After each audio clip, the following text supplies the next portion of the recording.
Taking inspiration from 100 years of the BBC, it's the main event for the chefs from the Southwest. Great British menu here in an hour. First, BBC Two gets under the skin. Just imagine we could understand what's wrong with our bodies by actually looking inside them. Wow, that is something. That's amazing. This series is all about helping families who, just like mine, are trying to get to grips with health challenges. It's always there in the back of your mind. It takes away your happiness. I just want to know the truth about what's happening in my body. By bringing people together with state-of-the-art technology, Let's flip the visors down on our headsets. we'll let them literally see beneath their own skin. So let's peel away the bones. Wow, look at that. Gosh, I have never seen anything like this. Is that my prostate? It's like a big haggis. It's just really incredible to see inside me. Working with the country's top doctors, they'll have a medical consultation that will truly astonish.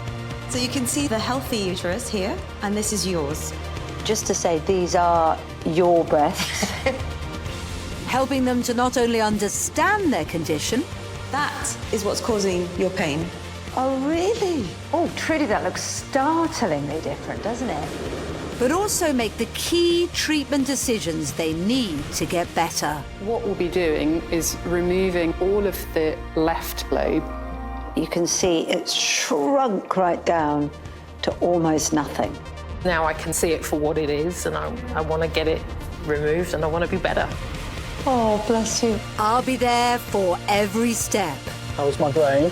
as we use the power of technology You incredible. to bring hope to our lives. Knife, please. I will never see life in the same way again.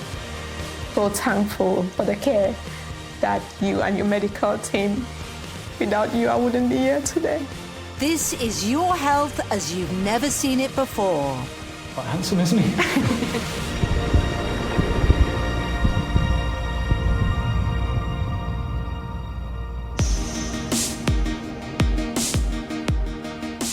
I think health is one of those things that when you're younger, you don't think about that much. You only really think about your health when it starts to go wrong. But the more you understand, it demystifies things and it allows you to be able to take control.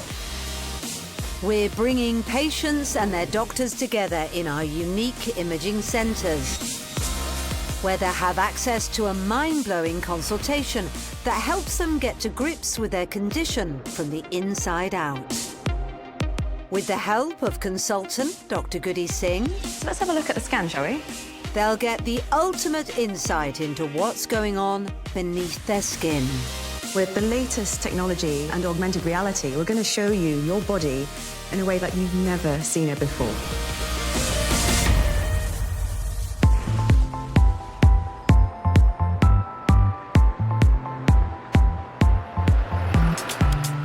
The first patient to our imaging centre is 52-year-old professional singer Judith, here today with her sister Hilary. From 6 years old, I knew what I wanted to do. I used to sing in church with my family, and from then it was just a bug for me. I always wanted to sing, I enjoyed singing. It was just a release, it was a passion. You remember when we were growing up, and then we listened to the Jackson 5 and we used to watch it, and we thought we were the Jackson 5 because there was 5 of us as well. As soon as Judith was old enough, she hit the music circuit, singing soul and blues with her brothers. And when she was in her 40s, she began to see real success. Can't you see it's hurting me, waiting on you to make your move? I know I started working with a producer out in LA, put together some demo songs, and it was really good. A lot of people liked what we were doing. So I was on the right track. But it was while working in America in 2014, building her singing career, that Judith realised something just wasn't right.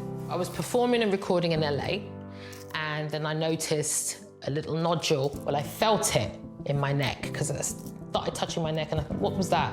Scared of properly confronting it for years, the lump in her neck has grown and is now affecting her airway, stopping her, tragically, from doing the one thing she loves more than anything, singing. It feels like I've lost myself, not being able to sing, because that's a big part of who I am. That's the only way I can describe it. I feel lost. So it's sad. It's very sad for me, yeah.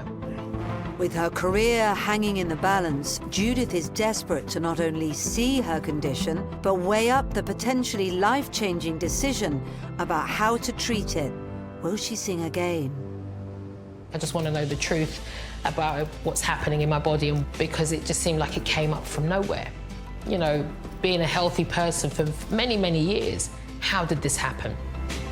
She's about to witness the reality of what lies beneath. Hello. Ah, hello. So Hi. lovely to meet you. Nice to meet you too. Take a pew. Nice to meet and Hilary as well. So this must be quite frightening because singing is everything about you, isn't it? Yeah, definitely.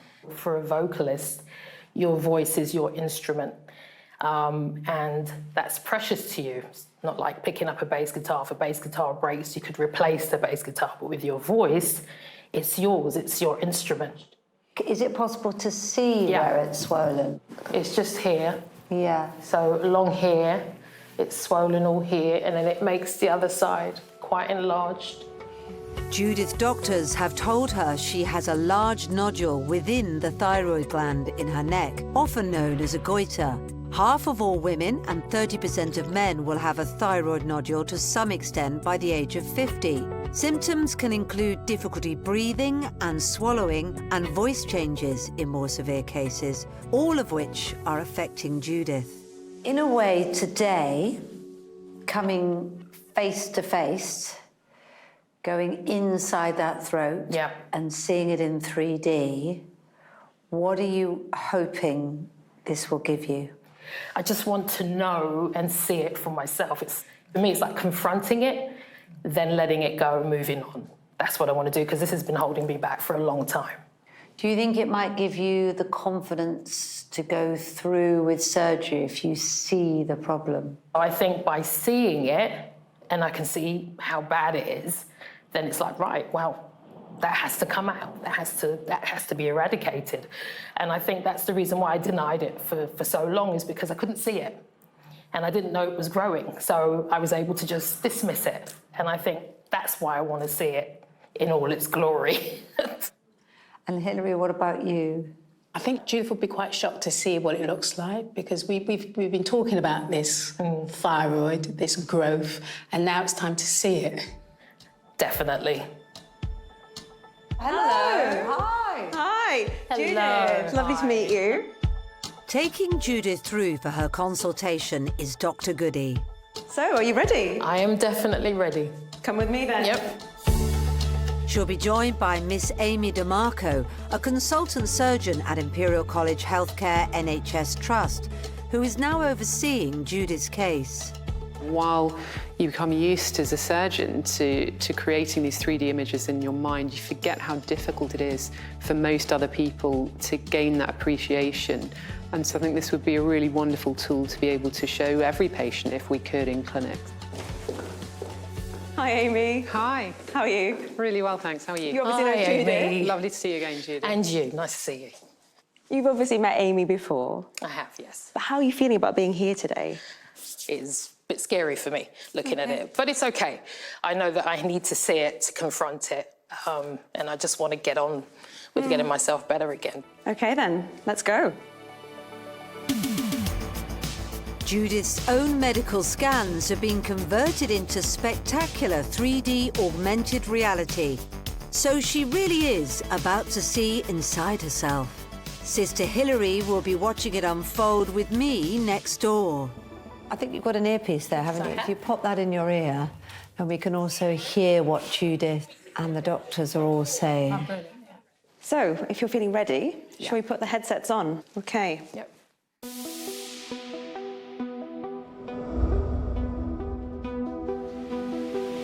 Wow. So this is your face, your head, your neck, and it's all constructed from your scans okay. I avoided looking at my neck for a good many years, pretended it wasn't there, didn't want to look at it in the mirror. And now when I look at it like this, oh my God, I can't believe I've actually just been walking around like this for so long. Oh, wow. She just looks bloated, doesn't she? She's using her hair, isn't she, in daily life to hide it from everybody else and also from herself. Yes, exactly. There's no more hiding the fact that this really is the size of the swelling in her neck. Next, Dr. Goody wants to reveal the intricacies beneath the surface. Shall we look at the next level? Yep. All right, next. So this is a really beautiful recreation of your skull, your neck bones. Wow. So obviously what we're here to see is your thyroid. Yeah. And what I thought would be helpful is, first of all, to see what a normal thyroid looks like on your neck. Okay. So let's do that. Next. Okay. Okay. This is like a butterfly, isn't it? You said it. Amy, tell us what we're looking at here. So yeah, just if you duck down, you're seeing the thyroid here, and exactly as you said, it's shaped quite like a butterfly. Yeah. And you can see immediately the way the thyroid kind of wraps around your windpipe. Yeah, it comes right around here as well. Oh, wow. Okay. Your thyroid gland sits near your windpipe, just below your voice box. One of its main functions is to regulate the metabolism by secreting hormones, helping to control everything from appetite, weight, and bowel function. That's a normal thyroid. And hopefully that's helpful just to see what it looks like. Yeah. How do you feel about seeing what your thyroid looks like? I have to look at it. I have to see it, because I know it's not going to look like that. Okay, this might be hard to see, so brace yourself. Next.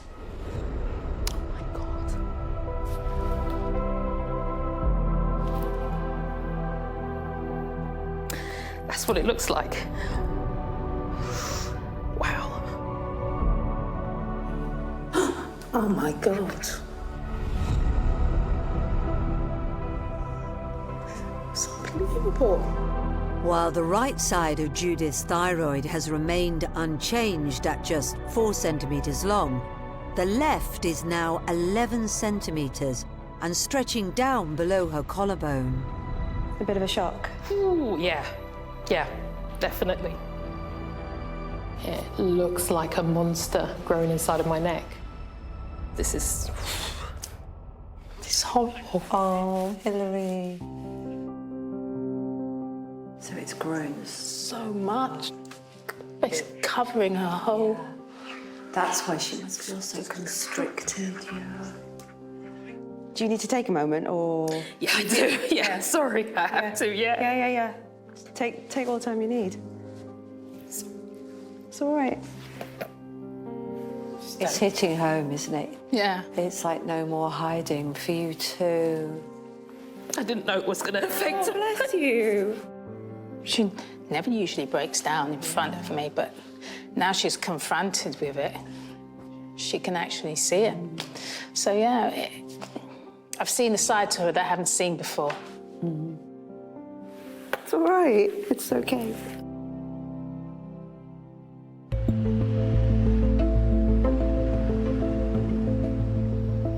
I think I went through the last 3 or 4 years thinking, oh, I'm fine. But really, I wasn't fine. All this time, the cyst is growing and growing. And it's only been in the last 2 years that it's got really worse for me. Judith did consult her GP a few times, but was just too worried that any kind of surgical procedure would do more harm than good. I was very afraid. I did not want people poking and prodding in my neck, in my throat, so I was a bit scared, so I put it off. But in 2017, I have to admit, now looking at it on hindsight, my neck was really swollen. And I just thought, oh, maybe it's just the weather, something. I don't know what I was thinking. And really, when I look at it now and I'm thinking, what were you really thinking, Judith? A lot of fear there. There was a lot of fear. Everything's on hold. Yeah. Basically, your life's on hold. So when I told my sister, she was upset. She was mad at me. and said, why didn't you do something about this? You've known. She goes, I know you want to do your music, but your health comes first. If she leaves it and then she says, oh, well, I'll leave it for a couple more months, what will happen? You know? Would it get so big that it just restricts her breathing completely? But at the end of the day, I want my sister here and I want her healthy. Above all else, her health comes first.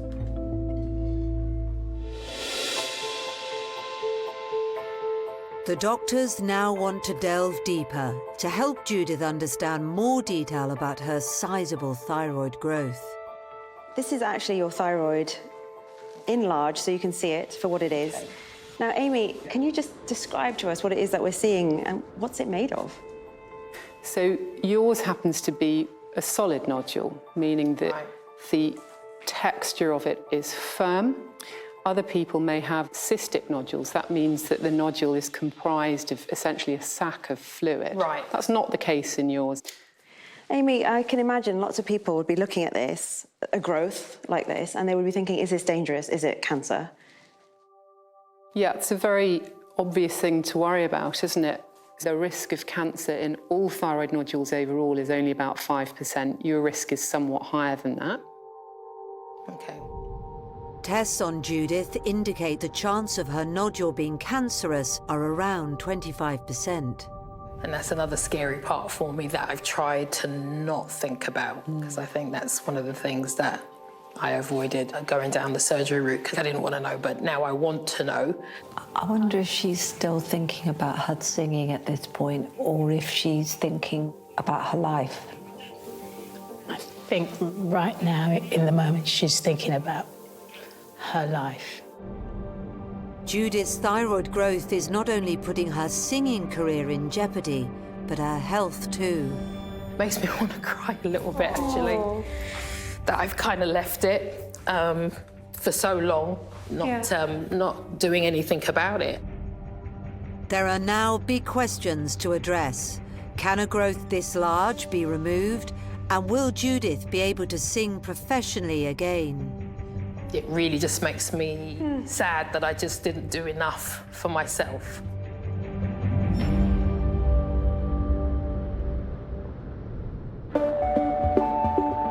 Significant thyroid problems like this have also been linked to issues with sleep. And in fact, 1/3 of us struggle to get a good night's kip at some point in our lives. Luckily, Dr. Karan is here to help.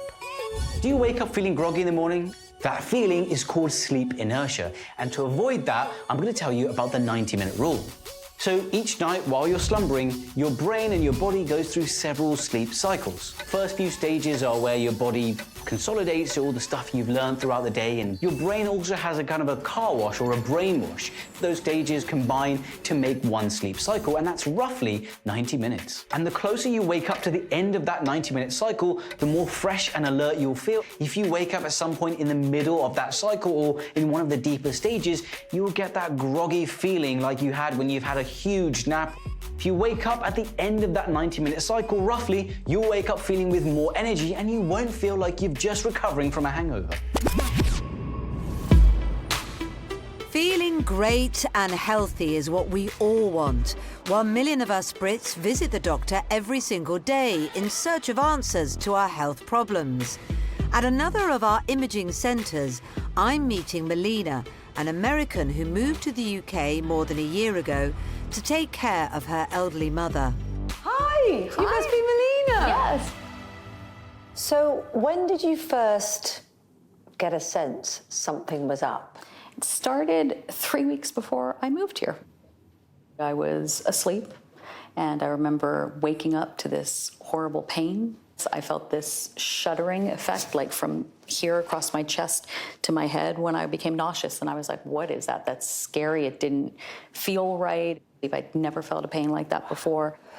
So terrifying for you. I had recently an attack. Thank God it was only about 45 minutes. The major ones, it's hours and hours and hours of agonizing pain where you can't really function. It's depressing because it's just not the way I was living life before.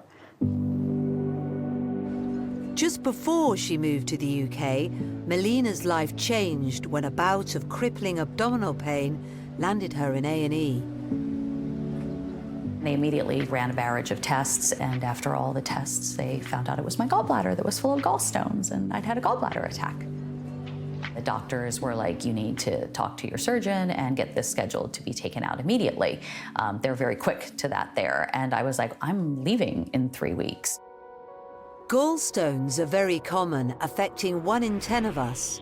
These pebble-like lumps form in the gallbladder, a small organ that is part of the digestive system. Most people won't know they have them, but for a minority, gallstones trap bile in the gallbladder, causing severe bouts of pain after eating fatty foods. In these cases, surgery is the only solution.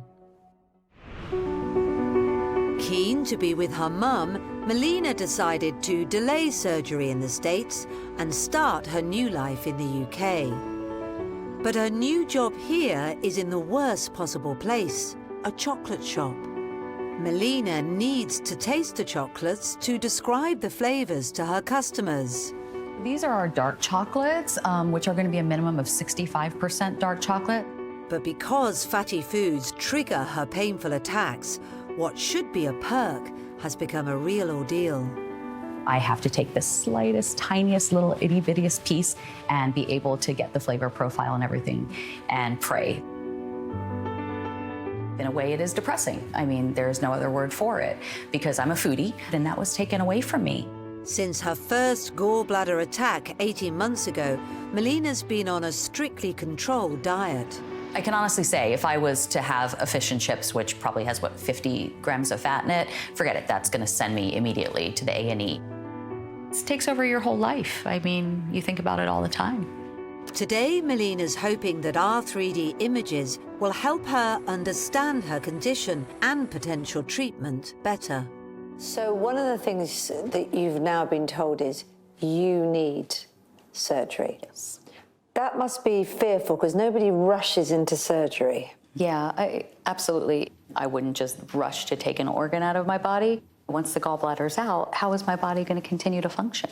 Are you a little bit nervous about today? It is an extraordinary thing to come to face with the inside of your own body. Yeah, I'm nervous.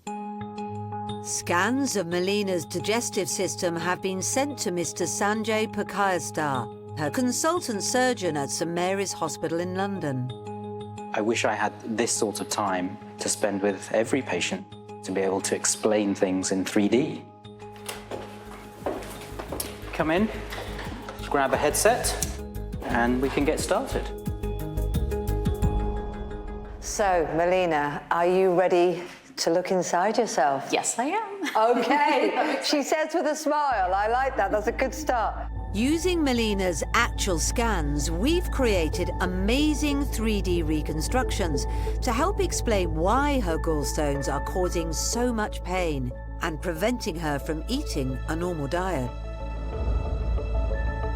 Oh, wow. So this is you, Melina.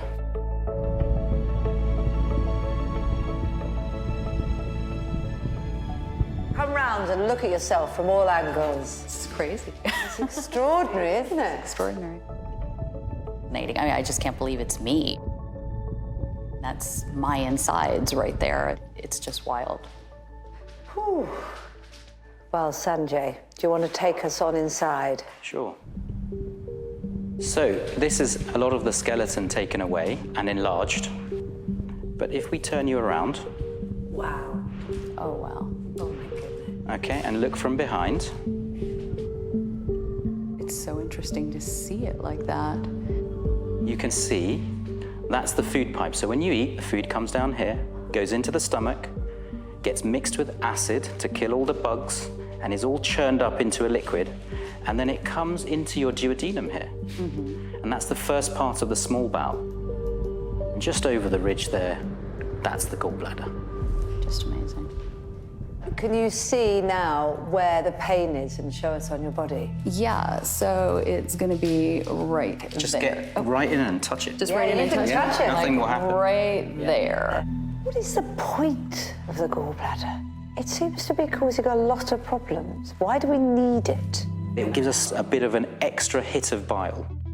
Bile is a greenish-yellow liquid that helps break down food. Up to a litre a day is produced by the liver and then stored in the small pouch-like organ known as the gallbladder. It allows us to absorb things that are fatty and certain really important vitamins that without bile we cannot absorb. When the gallbladder is functioning normally, it squirts bile into the small intestine so that fatty foods can be properly digested. So we know that the problem for Melina is the gallbladder. Shall we take a closer look at it? Sure, you ready? Yes, Are you I'm ready, Melina? I am ready. You ready to come to face to face? Face to face with it. With this pesky gallbladder. Next. Wow. Oh. You may What are need to your take a thoughts? step back. What are your thoughts of that? It looks like a sweet potato. Melina's gallbladder is 11 centimetres long, only slightly bigger than average. It should be shaped like a pear, but hers is more like a sweet potato, and the culprits causing this change in shape are lurking inside. To show you the problem, we're going to go to the next image. Next. That's the problem. Wow. Oh my God. It's full of stones.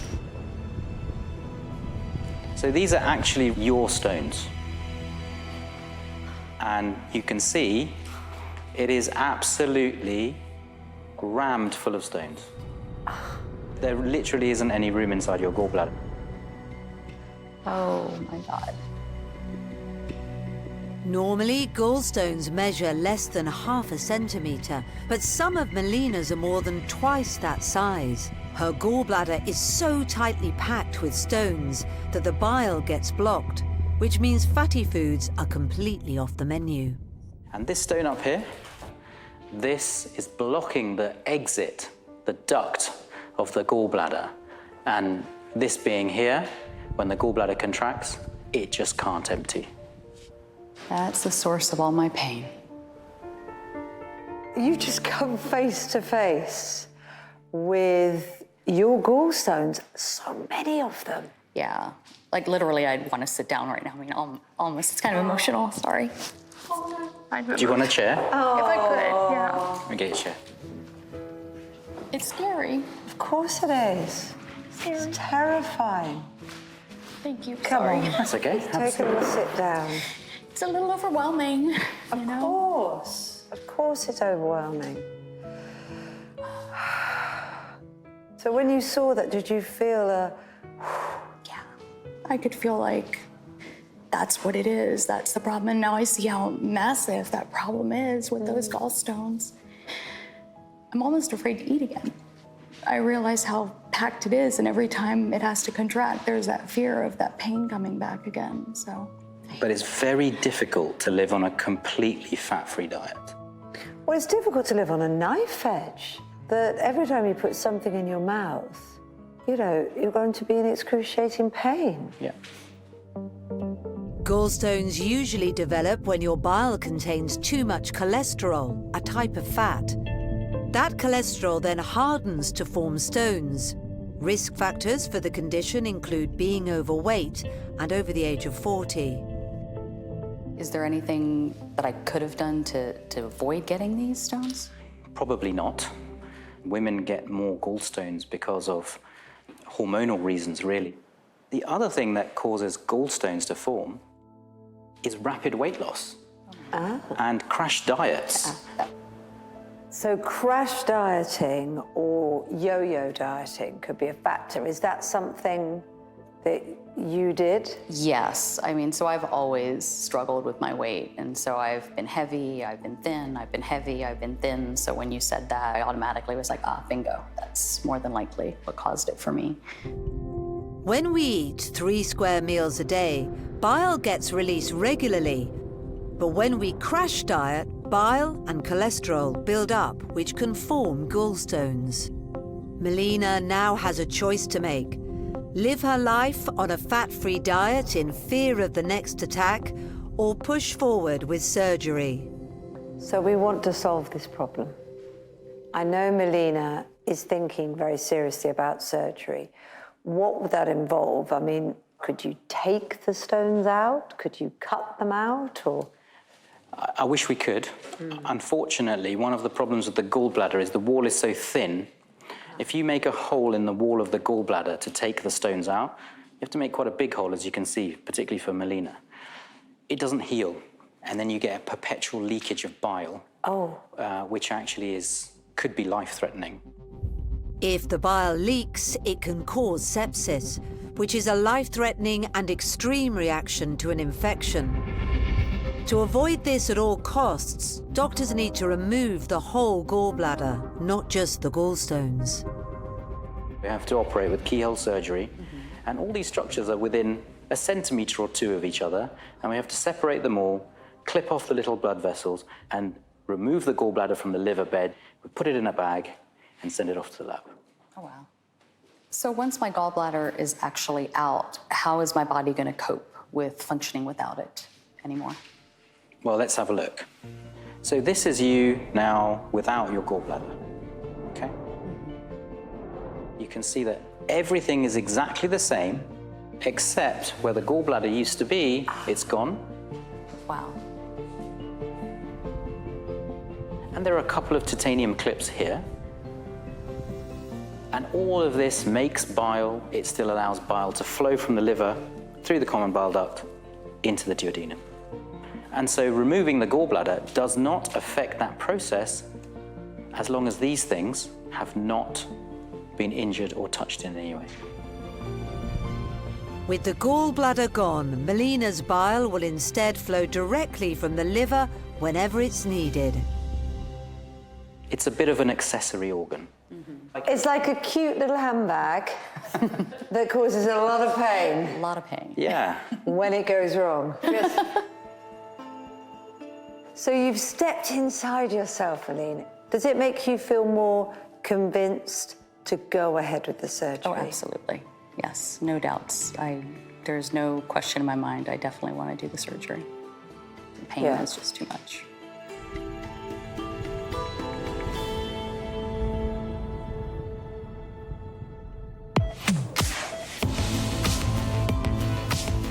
Thousands of us struggle every day with digestive pain. In a bid to keep our stomachs healthy, more and more of us are reaching for probiotic supplements. But are they really the solution? Dr. Karan has the answers. So, probiotics, secret health hack, or is it all hype? Your body is a massive walking apartment complex that houses trillions of microscopic tenants, your microbiome. And in the pursuit of attaining a better gut health, there's a huge multi-billion-dollar industry of probiotics. Pills, yogurts, drinks, all sorts. All of these claim to introduce good or friendly bacteria to improve our health. So it sounds amazing, right? Well, I think it's a bit too simplistic to think that a one-size-fits-all drink can improve everyone's microbiome. I mean, your microbiome is unique, just like your fingerprint. So as a doctor, what do I recommend? You can increase the amount of prebiotics in your diet. It's a fiber, and prebiotics is what all the gut bugs actually thrive on. But listen, if you like the taste of your peach-flavored probiotic drink, by all means, if it makes you feel good, go ahead. But just know there's other things you can do which are easier on your wallet. While looking after our own bodies with a good diet, exercise and the occasional supplement can go a long way towards achieving lifelong health, there are some conditions that only medical intervention can solve. In our imaging centre, professional singer Judith has been confronted with a huge goiter or thyroid nodule in her neck that has pressed pause on her career. Oh my God. That's what it looks like. Wow. More than just stopping her from singing, the growth is so large it's beginning to affect the fundamentals of just getting air in. The breathing part is hard because walking takes a lot out of me, which never used to. And if I'd walked upstairs, by the time I got to the top of the stairs, you're like, you can't breathe. And then you're in pain because no air was coming in. So you're trying to gasp for breath. That's the problem. I have trouble sleeping. I can hear myself wheezing. So it's like a whistle, and it's because there's no air getting in. So it's made it very difficult for me. Trouble with something as basic as breathing is obviously very serious. The doctors now want to show Judith how the sheer size of the goiter is putting her airway in genuine danger. So this is a view from the back. So we've taken away your cervical spine, your neck bones, and so we're looking at your windpipe here, and your voice box and your thyroid from behind, yeah? What we can see is that the trachea should essentially be in one straight line down the middle here. Whereas in fact, with this growth in your thyroid, on your left, everything's pushed over. When you draw air in to get a big breath, the air now has to travel, instead of straight down without having its flow impeded, it has to travel around these bends, and actually its flow is limited at this pinch point here.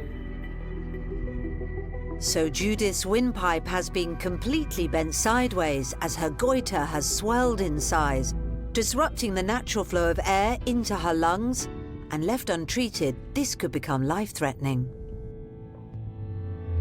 She sounds out of breath even when she speaks sometimes. She's gasping a bit. Can you see that there? Yeah, I can see that. So that's what's preventing me from actually getting air. So yeah, it makes sense. Because you're a singer, the most important part of your windpipe actually is the top part, the larynx. Yeah. Which Amy described before is your voice box. Yes.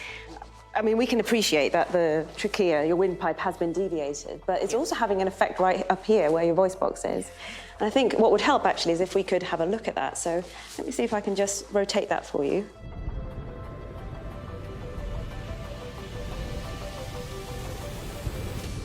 Wow. You're looking right down your voice box now. Okay. So what you can see here, these soft muscular structures are your vocal cords, forming this triangular opening from your voice box and leading down into your windpipe. You can see how the whole area is kind of slightly twisted. Yeah.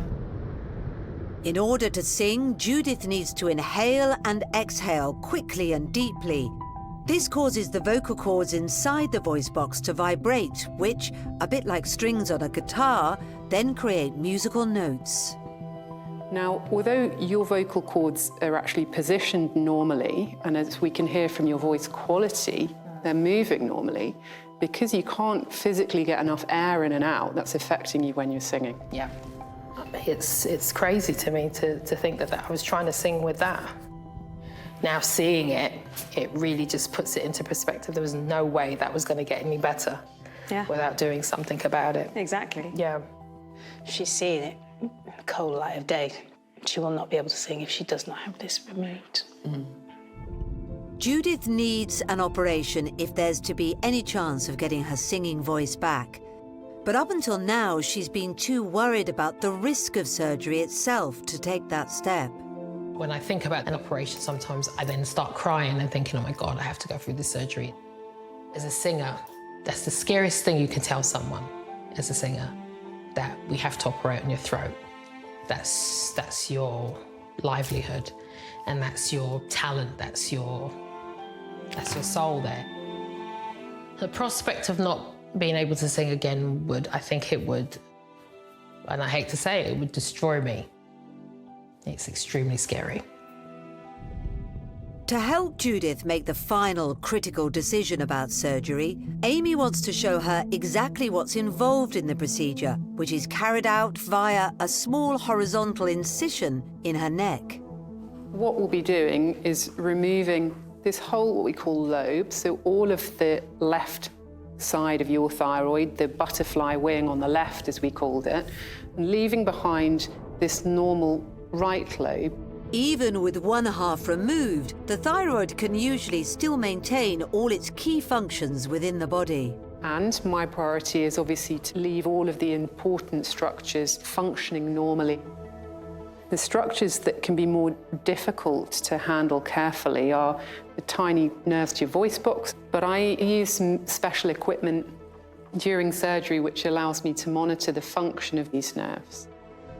Special sensors will immediately alert Amy during surgery if any of Judith's key nerves to her voice box become stretched or irritated, creating an added level of protection against damage.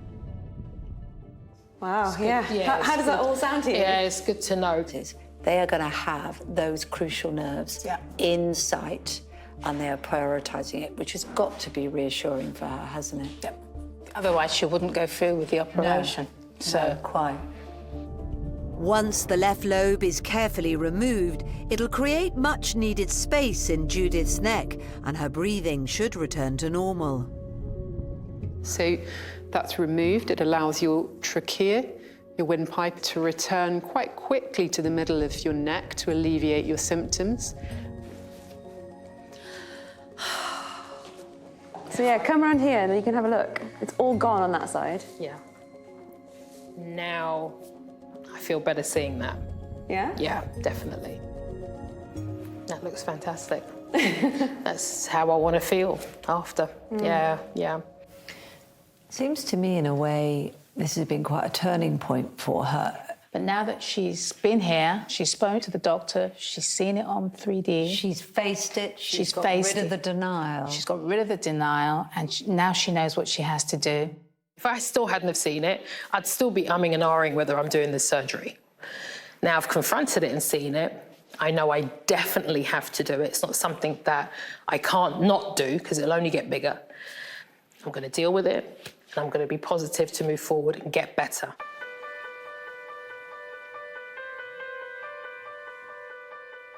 Here is Judith! Hi. Well done. Hi. Hilary, come on. You know you want to give her a hug. Thank you. Thank you. So what's today meant for you? It's reassured me to have this surgery, and knowing that I've made the right decision and that I didn't put it off again, because I nearly did put it off again. Today is the start of a new journey for me, and a new life. Sometimes seeing is believing is understanding. That's what I said. Isn't it? Exactly. Yeah. Did it turn out your sister was right after all? Yes. Look at her face. She was Look at her right. face. She was right. Well, absolute best of luck with the surgery that we're going full steam ahead for now. Thank you. And we'll definitely catch up with both of you. Thank you. Thank you.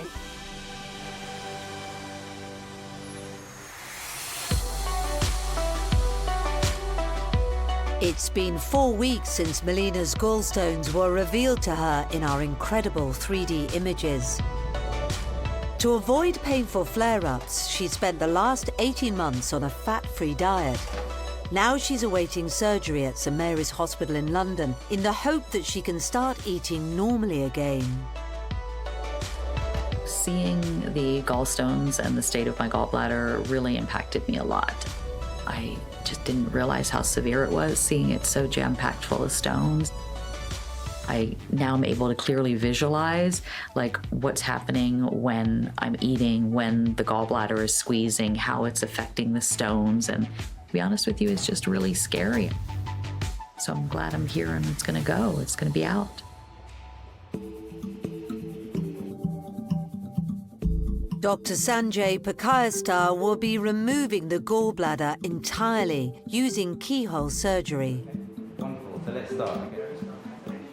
What's really unique for Melina is she has walked through her own anatomy in 3D, almost like a scene out of Inner Space.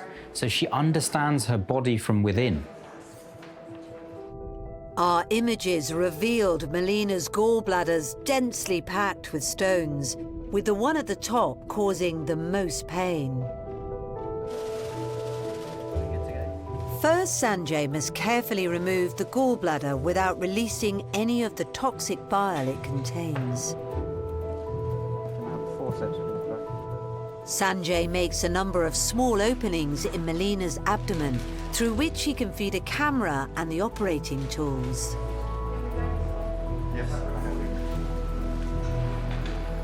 Okay, there's her gallbladder. Okay, let's come anterior to it now. There's a big stone there. I could feel that with the grasper, just there. To release the gallbladder, Sanjay needs to cut it away from surrounding tissue and snip the tube that connects it to the digestive system. It's not attached to anything but these final little strands. There you go. With the gallbladder free, Sanjay bags it up and then pulls it through the 12mm hole. Okay, so it's coming out now. There you go.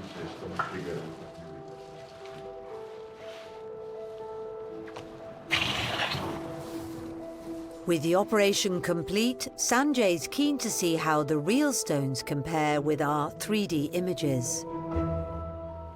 I can actually feel all the stones. Opening up the gallbladder also reveals the excess bile trapped inside. And you can see she's got loads of stones, just like the reconstructions. They all look like stones off Brighton Beach. There's the really big one that was in the neck of the gallbladder that we took out last. It will allow her to not just not be afraid of eating, but go back to actually enjoy meal times once she's recovered from the surgery. Just 4 hours after the procedure, Melina's already reaping the rewards. So I just came out of my surgery and in the recovery room, and I had some tea, and then they offered me a tuna sandwich with mayo, which I absolutely positively could not have before. The mayo tasted so good. I haven't had mayo for over a year now, so that was really, really good. But to not have any pain is lovely. I mean, it's remarkable. So these were the things that were giving me all that pain and grief, and now they're out. So life goes on, new beginnings now again. There are moments to accept and get on as best you can, and there are moments where you have to face reality. And I think it's only by seeing it that you really understand. And it's so empowering to have that chance. Over at Hammersmith Hospital in West London, Judith's also been empowered to take the next steps needed for her condition. She's finally agreed to have the nodule on her thyroid removed. Those images really hit home, and the gravity of how big it was getting and the fact that it would continue to grow if I didn't do the operation. That's when I had to resign to the fact that really this is about me living and it's about my life. This is a particularly challenging procedure, carried out by surgeon Amy DeMarco. There is a risk because I'm operating so close to her voice box and the nerves to it that her voice could change as a result. And I'm going to be doing everything I can to make sure that that doesn't happen. Judith's 3D images revealed that her nodule is 11 centimeters long and has grown down beneath her collarbone. After making an opening in Judith's neck, Amy carefully cuts through 2 layers of muscle to reach the thyroid. Forceps, please. This is Judith's thyroid here, and this is the main part of the nodule. Now the most delicate part of the operation begins. Amy needs to cut away tissue that sits alongside the vital nerves to Judith's voice box. This is where a continuous nerve monitoring system is vital. The electrode sends a signal along the nerve to Judith's voice box, which is picked up as a sound pulse. What we can hear now, the beeping in the background tells me that we've got ongoing function of the nerve to Judith's voice box. If an alarm sounds, it means the nerves are being stretched, which must be quickly rectified. So we're just going to leave that there now. Swab, please. Just made the thyroid bleed. So I'm just going to see if I can gently deliver the lobe of the thyroid. So I'm really interested now in what's happening on the nerve monitor, because I will inevitably be stretching a bit. Everything's working nicely. What's that? Have a swab, please. So that's good. So we've delivered that lobe of the thyroid gland and we've got a normal signal on the nerve monitor. But to lift the lobe out completely, Amy needs to separate it from the rest of the thyroid, cutting even closer to a crucial nerve. You can see the main nerve to the voice box, the recurrent laryngeal nerve. Let's have forceps and scissors, please. So why is it doing that? The nerve monitor alarm has been triggered. I was just dissecting around it and I think that probably overstretched a bit, but I then stopped touching it after the first alarm.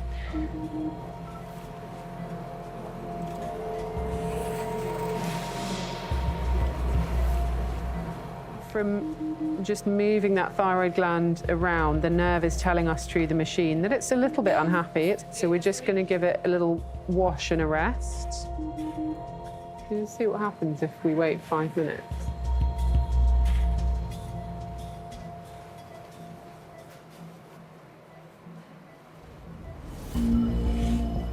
So that's good. Got a normal signal. After a cautious wait, Amy must finish the job. Scissors, please.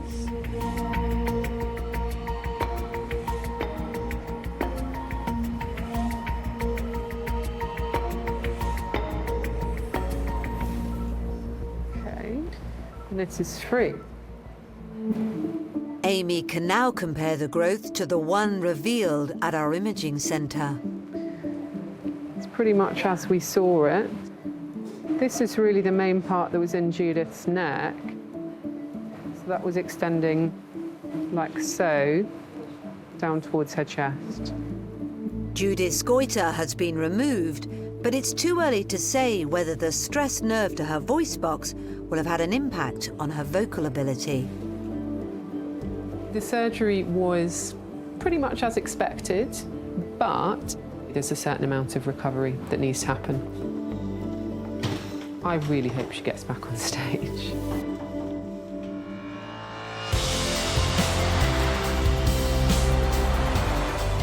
For Melina, it's been 3 weeks since her gallstones were removed, and she's back to see Mr. Bakayastar. Today, I'm here for a follow-up to my surgery that I had a few weeks ago. Basically, just to check everything's okay. Hello. It's lovely to see you. Good to see you. Come and have a seat.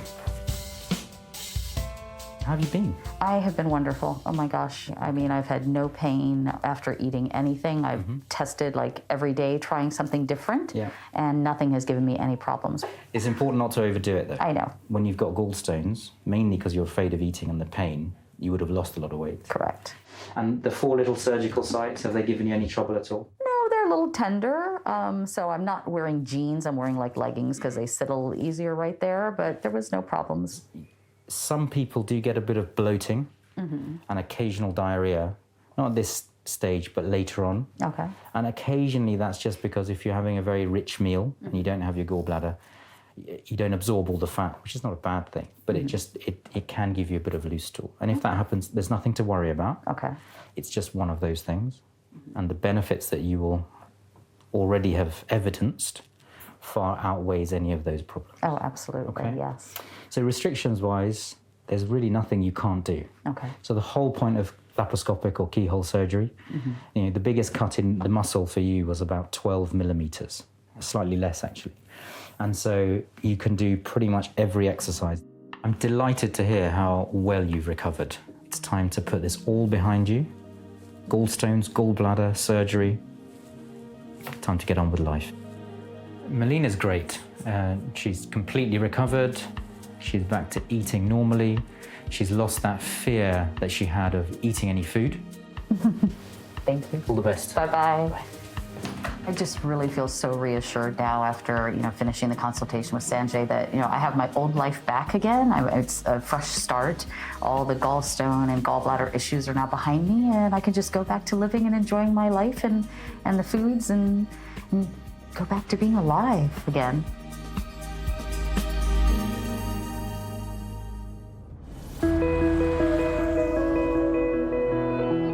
It's been more than a month since the surgery to remove Judith's thyroid nodule was completed, but the recovery has been slow. After my surgery, I was extremely hoarse for a good many weeks. I was concerned because I wasn't able to speak properly, couldn't sing properly. I really couldn't get anything out. I'm here today to find out, will my healing get better? Will my voice get better? And will I be able to sing again the way that I used to sing, and if not, better? Judith's come to discuss her progress with her consultant, Miss Amy DeMarco, and Dr. Goody. Come on in, have a seat. Have a seat, Hello. have a seat. Hi, Amy. How are you? Good to see you again. And you? So, how are you feeling? I'm good. It was a struggle when I came out of hospital first 4 or 5 weeks, and now I can just breathe with ease. I can feel all the air just whooshing through my throat, and it's amazing because I haven't felt that for such a long time. I sleep better. The result has been fantastic. Obviously, we were a bit concerned about this thyroid nodule, and I'll cut to the chase. Good news. No cancer, all benign. Oh, that's a relief, isn't it? So that's good. Yeah. That's one thing. Yeah. Happy. Yeah. Did the operation itself go well? Absolutely. What you had removed was big. You know, it's 172 grams, but 172 grams makes about 5 to 6 times the weight of a normal thyroid leg. Obviously, we had a few things to deal with. The upper nerve to your voice box was always perfect. We saw on the continuous nerve monitor a bit of stretching artifact showing that the lower nerve was just a bit irritated because it was such a big nodule that we were having to deliver. And we know that both of the important nerves are now functioning normally. Right. We've examined your voice, but there's still an element of recovery of the muscles, etc. So from now on, it's really over to you. You can go back to singing and back to normality. Okay. So, one day at a time. That's all I can do. I'm just delighted for you. Thank and I you. can't wait to hear you sing. Okay, thank you. Invite us to that first performance, please. Thank you very much. Yeah, You're thank really, you. really welcome. Thank you. Thank you, Amy. Take care Thanks, now. Amy. Take Bye-bye. care. After hearing that I'll be able to sing again, that's all I wanted to hear today, and that's what I got. I think we put our trust in doctors and nurses and health professionals. I know I do. And it's frightening when they have to tell you that things might go wrong. It's fantastic to have the opportunity to say, this is why you need our help.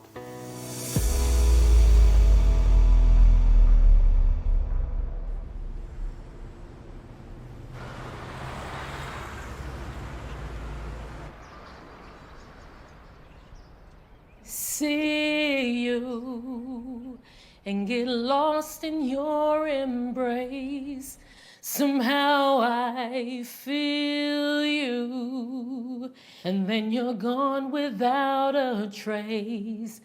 How our love transcends, illuminates. I'm pleased that I actually took that leap and decided to do the surgery. Meet again. Already, I can breathe better. I feel a lot better. And with my voice, it's only going to get better. The light. That was good. Yeah. Okay. New interior design masters with Alan Carr on BBC One. Now the brief to bring British eccentric to hotel rooms. Whilst here on BBC Two, desert island discs and a royal wedding inspire our chefs in Great British Menu next.